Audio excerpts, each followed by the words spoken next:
the Grimes County Jane Doe, Iola, Texas, which is about an hour and a half away from Houston. A woman was found 41 years ago off the side of the highway. She was wrapped in a plastic bag that also contained a white rag. She was believed to be around the age shown on the screen. She was white or Hispanic and around 5'1" to 5'4", which is about 155 to 162 centimeters.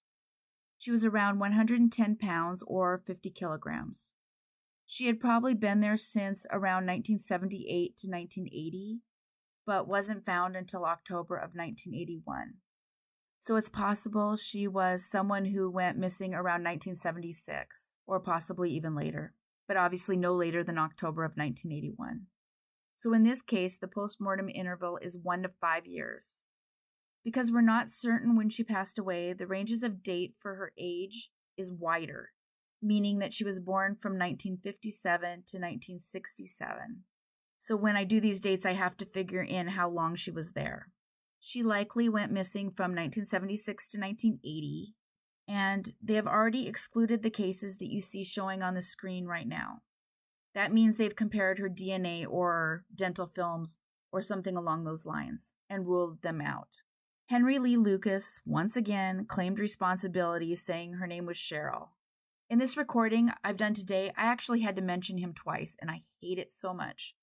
He probably is not responsible for this case. He lied all the time. Then again, he gave her name, so I feel like I have to include it, but it's super unlikely. There's a claim that he's confessed to 600 cases, and he's responsible for under a dozen. He later on stated that number's 3, so I don't know. Likely her name is not Cheryl. She was right-handed and had either red or auburn hair, which is kind of a reddish-brown color. They knew that she'd received a lot of dental care. She had 13 fillings in her teeth. She had a $20 gold 1904 coin with her also, and that had been made into a ring. Although that ring was never authenticated, so it's possible it wasn't real. If anyone knows who she might have been, please call the number on your screen. The Grimes County Jane Doe has gone unidentified for 41 years.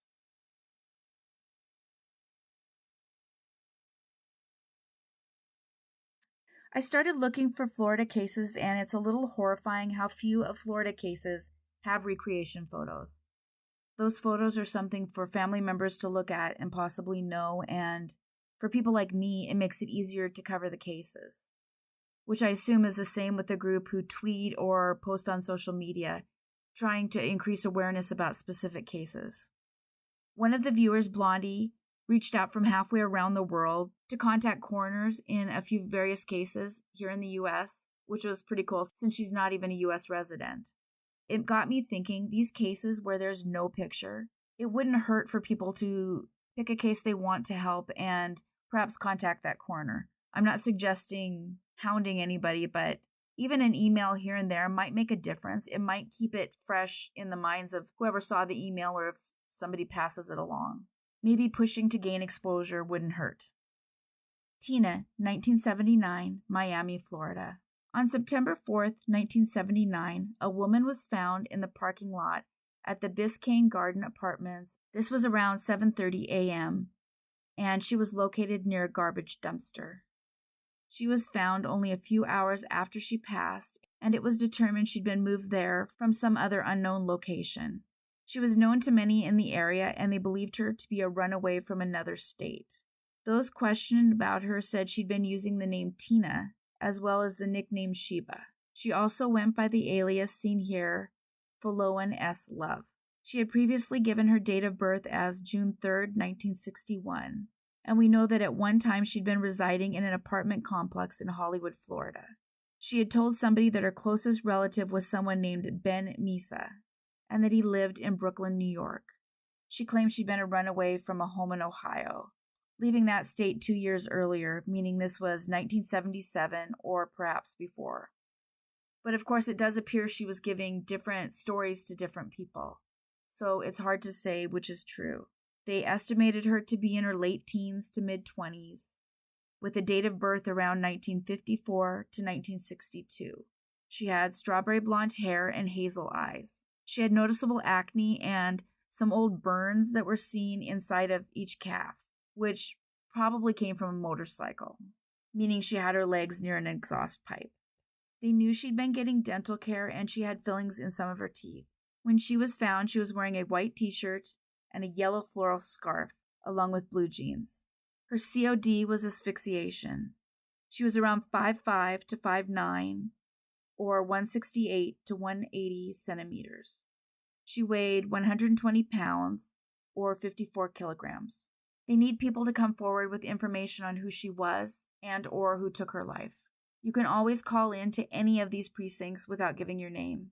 If I don't include it, there will still often be an anonymous Crime Stoppers or other number.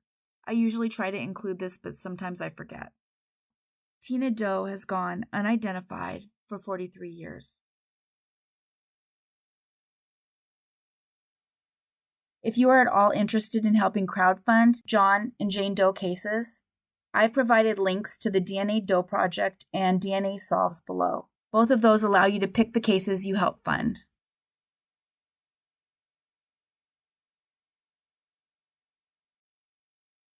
The Orlando Jane Doe, 2006, Orlando, Florida.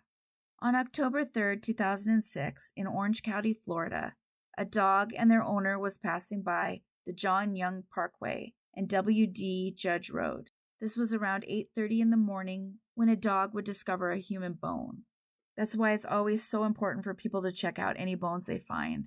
It's human instinct to think it's animal, but it isn't always. As a result, the authorities were called and they ended up finding an entire skeleton in a shallow grave. And that was found in a wooded area where there are 2 different known transient camps. There's no way to know if she was related in any way to either of the encampments, but it's possible. Often when someone passes and they're part of a transient population, it's often found that they're buried out of respect and not a desire to hide a crime. There are other indications that she may have been without a home and part of these encampments. For instance, she had very poor dental health, and it was noted that she had not been receiving dental care. Her teeth not only had crowding, but it appears she'd never had any care at all, as there was 0 fillings or restorations. And it's thought she might have been suffering from some dental pain. She had been buried where she was found, likely in 2003 to 2006. So for anyone missing a loved one, that would mean they fell out of contact in 2006 or earlier. They believed her to be 30 to 50 years old, which possibly means a date of birth of around 1951 to 1979. She wasn't overly tall. She was around 4'11 to 5'4", or 125 to 164 centimeters. Her hair was likely dark blonde or light brown, and they believe it was straight. She was of an average build, and they noted she had suffered a nasal fracture, but that had been healed. She also had a maxilla fracture, as seen here. The maxilla fracture was still in the middle of healing. She also had an unspecified injury to her right shoulder, as well as a healed fracture of the right distal ulna, which I provided an example of on the screen. She also may have had a compression fracture of the first lumbar. A compression fracture is serious, and it's usually caused by either osteoporosis or some kind of trauma. And they did note that in this case it was not osteoporosis. The lumbar injury would have most likely caused constant pain for her in the middle of her back. The number of these injuries likely point to domestic violence. Her COD is either undetermined or undisclosed, but it's entirely possible, based on these injuries, that more happened to her. This would, of course, also might apply to whether or not she was buried to hide something. Her DNA is listed as currently pending, although I'm not sure if that means they're planning on doing genetic genealogy. They might be processing it to upload it to CODIS. That's run by NamUs, which is the National Missing and Unidentified Persons System. It's the first place DNA is run through. That DNA is a lot cheaper to obtain. They're the kind that can be used for genetic genealogy. Other than a light purple sweater in a size medium, nothing else was found with her.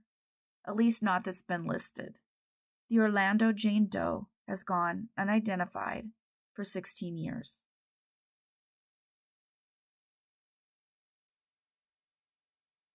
Huge thanks for watching all the way to the end. And a big thanks to all of you who consistently like and comment on the videos. Whether you leave a full comment or an emoji, it makes a huge difference. So if you consistently watch my videos, maybe take a moment to subscribe. It's a huge push toward the videos being suggested to new people. The next goal is 20,000. Thanks everyone for watching. Take care of yourselves and each other.